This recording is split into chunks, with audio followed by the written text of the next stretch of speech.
Hello, this is Chaplain Gene Monnin. I'm the CREDO Director for Navy Region Japan. If you're anything like me, you might be experiencing media overload right about now. I would like to talk to you today about taking a break in news. No, not breaking news. I think we get enough of that already on television and through our social media feeds. What I'm talking about is giving ourselves a break from news' mesmerizing hold over us. You see, during our shared stay-at-home experience, mere boredom coupled with constant high-speed internet and cable have made us highly attuned to the media. Our society loves to keep us informed, and we have lots of options. Whether it be Facebook, YouTube, CNN, or Fox, I think you get the point. With so many nonstop breaking news sources, we have to become discerning if we're going to maintain our mental health during these challenges. We all want to stay up to date with the latest and greatest information. However, I believe that we should be intentional when we set out to quench our thirst for knowledge. You see, there's a lot of news out there and a lot of information for us to process. If we don't go about fulfilling our natural curiosity in a smart way, we'll cause ourselves a lot of anxiety. As this media overload fills us with this anxiety, it will definitely start to spill over out of our minds and hearts into our homes and work life.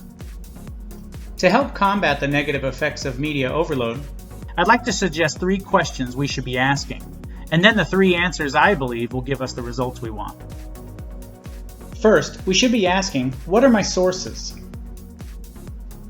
Second, we should consider, how often do I access those sources? Finally, we need to wonder about what preoccupies us. With these simple questions, we can start to build a simple strategy for managing the effects of media overload. First, in regard to our sources, I recommend that we set strategic limits. I'm not talking about choosing your preferred news network over others. What I'm suggesting is that since we can't possibly watch, read, or listen to everything there is without incurring negative side effects, we should decide to limit the sources that we will check in with regularly, just to get a good, broad understanding of what's going on out there. This leads to my second question about how often we should access those sources. While events are unfolding in real time, it's very unlikely that we need to know about them as they are happening, minus emergencies, of course. Instead, I recommend that you occasionally check in with your strategic sources, just long enough to get caught up to speed. Finally, I suggest that we need to understand what preoccupies us. We all have different passions and interests, which will naturally attract us to different causes and make different information seem newsworthy to us. I suggest that we cultivate the habit to think locally.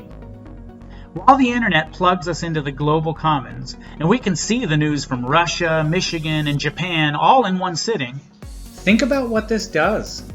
We have an emotional response to information. When we see, read, or hear something, it has the ability to make us afraid, angry, or even depressed. To an appropriate degree, this is good and how humanity connects with empathy for others.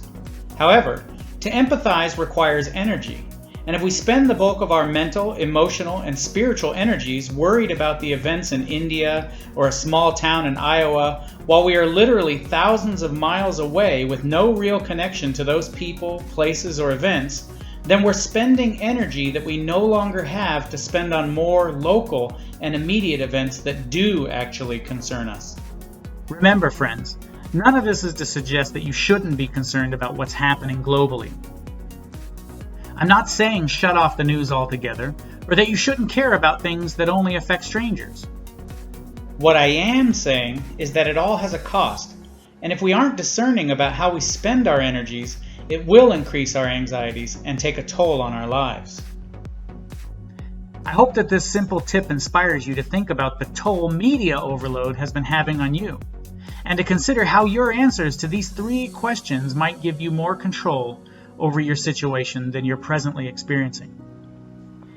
As always, the CREDO team is here to offer insights and opportunities for your personal and professional growth, even during the stay-home order.